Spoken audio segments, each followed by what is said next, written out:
بات اس زمانے کی ہے جب ہرنوں کی تعداد بہت کم تھی۔ ایک دن کی بات ہے، ایک ہرن پانی کی تلاش میں گاؤں میں پہنچ گئی۔ اسے پانی کی پیاس کی وجہ سے کچھ سمجھ نہیں آ رہا تھا۔ ایک جگہ پر چمکیلا پیلا رنگ بہت بڑے برتن میں رکھا تھا۔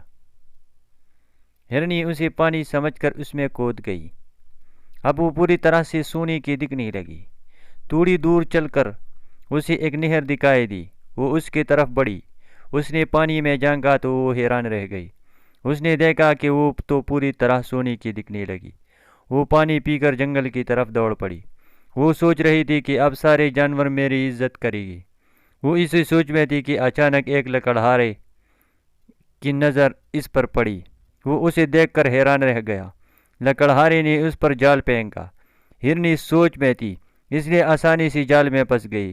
لکڑہارا روز جنگل میں لکڑیاں کاٹنے آیا کرتا تھا، لیکن اس نے پہلی بار سونے کا ہرن دیکھا تھا۔ وہ جلد ہی ہرن کو اپنے گھر لے گیا اور اسے گھر میں باندھ دیا۔ ہرن پریشان ہو گئی کہ اب وہ کس طرح جنگل واپس جائے۔ تھوڑے دن بعد اس نے یہاں سے بھاگنے کا خیال بھی دل سے نکال دیا، کیونکہ لکڑہارا جنگل سے روز لکڑیوں کے ساتھ ساتھ ہرن کے لیے میٹھی میٹھی پھل بھی لاتا تھا۔ ایک دن لکڑہارے نے سوچا کہ مجھے اس ہرنی کو اونچے دام میں بیچ دینا چاہیے۔ لکڑہارے نے کچھ ہی دنوں بعد اسے درزی کو بیچ دیا۔ اب درزی اسے اچھے اچھے کپڑے پہناتا اور اس کے ساتھ ہی اچھے اور مزیدار پھل کھانے کو دیتا تھا۔ کچھ دنوں بعد ہرن نے درزی اور ایک جوتے بنانے والے کو بات کرتے سنا۔ درزی جوتے والے سے کہہ رہا تھا کہ میرے پاس ایک سونے کا ہرن ہے، میں اسے بیچنا چاہتا ہوں، کیا تم اسے خریدو گے؟ یہ سن کر جوتے والے کی آنکھیں چمک گئی۔ اس نے اسے خریدنے کے لیے 5 دن کا وقت مانگا۔ ہرن ان دونوں کی باتیں سن کر بہت اداس ہو گئی، کیونکہ درزی اس کا بہت خیال رکھتا تھا، اچھے اچھے پھل کھلاتا، اچھے کپڑے بھی دیتا تھا۔ ہرن کو مجبوراً جوتے والے کے گھر جانا ہی پڑا۔ ہرن نے جیسا سوچا تھا ویسا بالکل بھی نہیں تھا۔ جوتے والا بہت مالدار تھا، اس کا گھر بہت عالیشان تھا۔ ہرن وہاں آ کر بہت خوش تھی، کیونکہ جوتے والا لکڑہارے اور درزی سے بھی زیادہ ہرن کا خیال کرتا تھا۔ ایک دن غلطی سے ہرن نے اپنے آگے کی پیر پانی میں ڈال دیے، تبھی اس کے پیروں کا رنگ نکل گیا۔ اب وہ پریشان ہو گئی کہ اب اس کی پول کھل جائے گی۔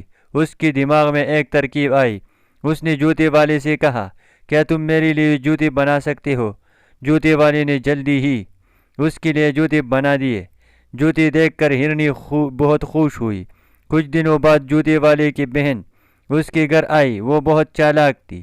جوتے والے نے اپنی بہن کو ہرن کے بارے میں بتایا کہ یہ سونے کا ہرن ہے، اسے میں نے درزی سے خریدا ہے۔ درزی نے کہا تھا کہ یہ ہرن جس گھر میں جاتا ہے اس گھر کو مالا مال کر دیتا ہے۔ جوتے والے کی بہن سوچنے لگی کہ ضرور کچھ گڑبڑ ہے، یہ ہرنی سونے کی نہیں ہو سکتی۔ پھر اس نے جوتے والے سے پوچھا کہ یہ ہرن جوتے کیوں پہنے ہوئے ہے؟ تب جوتے والے نے اس کو بتایا کہ جوتے بنانے کے لیے اسے ہرن نے ہی کہا تھا۔ اس نے غور کیا کہ نہ ہرنی کبھی نہاتی ہے اور نہ ہی جوتے اتارتی ہے۔ بہن نے اپنی بھائی سے کہا کہ کیوں نہ ہم اسے سرکس میں بیچ دیں، لیکن اس سے پہلے ہم اسے بتلا دینا چاہیے۔ جوتے والا اس بات پر راضی ہو گیا۔ اس نے مشورے کے لیے لکڑہارے اور درزی کو بھی بلایا۔ پہلے انہوں نے اس کے جوتے اتارے۔ ہرنی کو بہت ڈر لگ رہا تھا۔ انہوں نے جیسے ہی اس پر پانی ڈالا، ہرنی کا سارا رنگ اتر گیا۔ سبھی کے ہوش اڑ گئے۔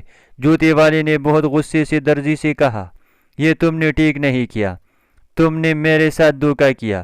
درزی نے کہا، نہیں، ساری غلطی اس لکڑہارے کی ہے، اسے میں نے ہرنی خریدی تھی۔ سبھی لکڑہارے کو مارنے کے لیے آگے بڑھے۔ تبھی ہرن نے سبھی کو سارا سچ بتا دیا۔ ہرن کی سچائی سے سب بہت خوش ہوئے۔